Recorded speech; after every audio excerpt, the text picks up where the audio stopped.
to be seen, experienced directly, and therefore they can then realize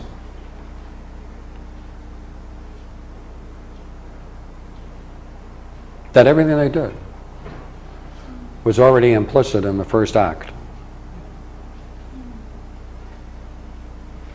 So when they return to its source and find their perfection, they also discover the source of their own existence.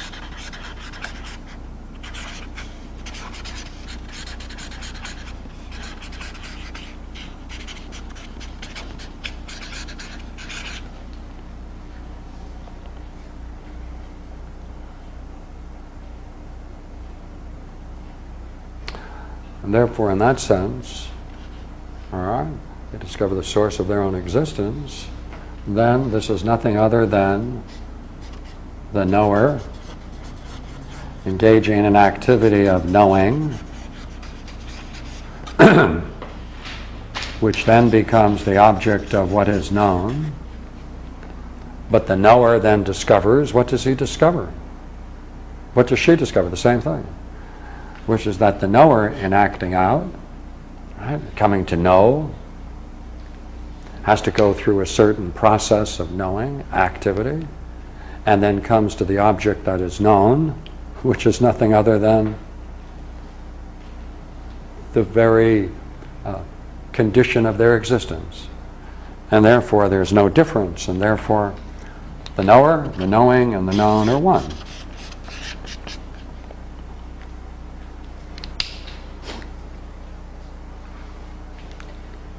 So we can do it.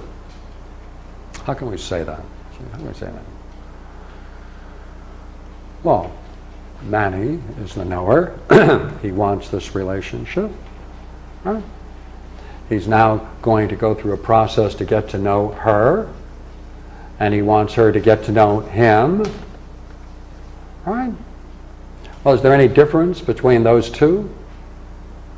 They're both knowers. They're both going through an activity of knowing.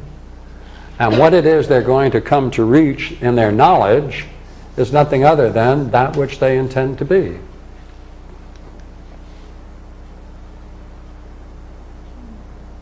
Which is the object of knowledge, which is really themselves. That's what they want to be. That defines their existence. That allows them to see themselves in a very fundamental way, more perfectly.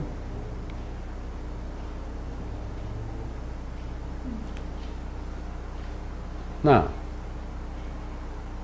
let's just do something here now.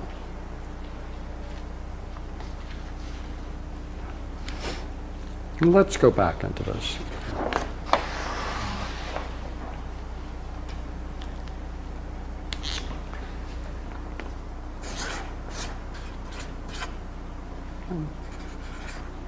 He has an idea of the way he wants to be. So he engages in an activity so that he can realize the reality of that idea.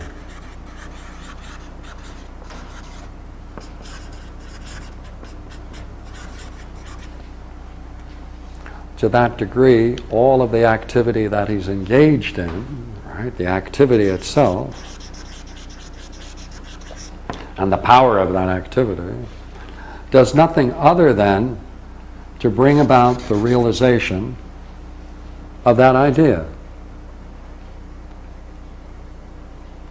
That is contemplation.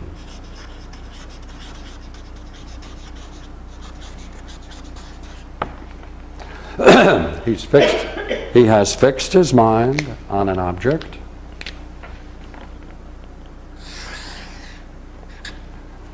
The actions that he engages in, with Sarah,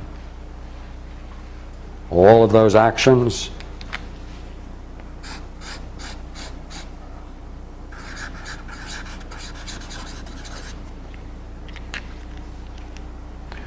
are to do nothing other than but to make concrete, to be able to realize in front of him, with him, the reality of that idea.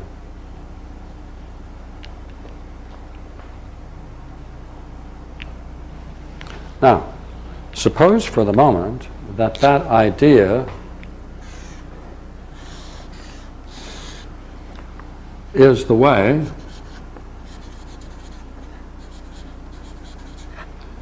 he most wants to be.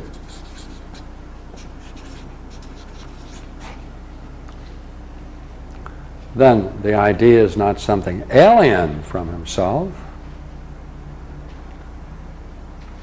but he's now realizing an idea of the way he most wants to be. She in turn, all right, she in turn now,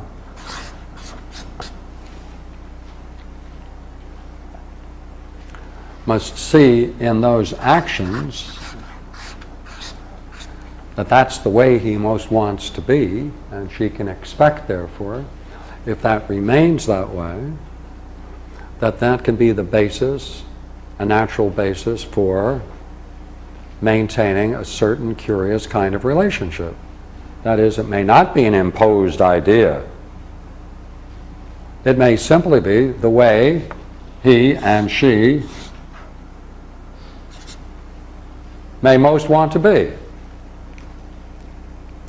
Then, the idea is then their ideal, their own ideal. Therefore, we can just change this, becomes their ideal.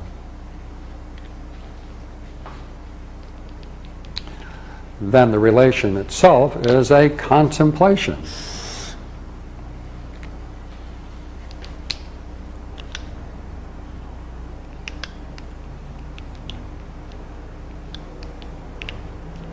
It's the basis then of a fundamental way of being,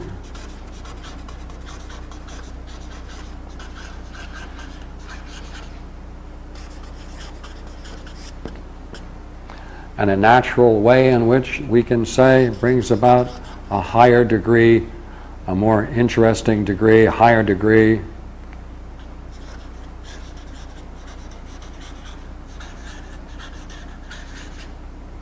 of one's own perfection.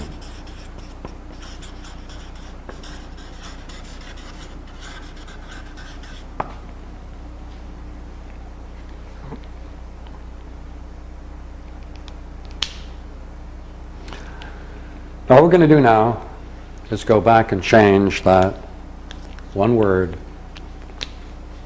This is mind, and this is soul.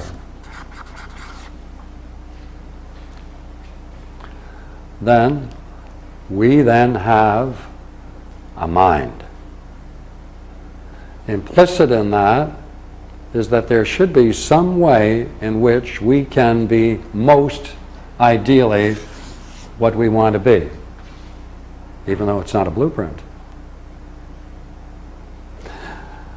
That presupposes then that that's going to be the cause of our actions. To try to develop that means then that we have to allow mind, right? We have to allow mind, see, here it is now, we have to allow mind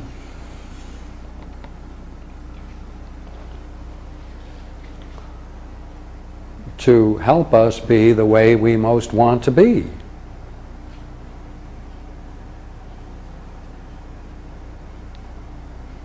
Now, whatever you look to at that moment, it's not an artificial idea.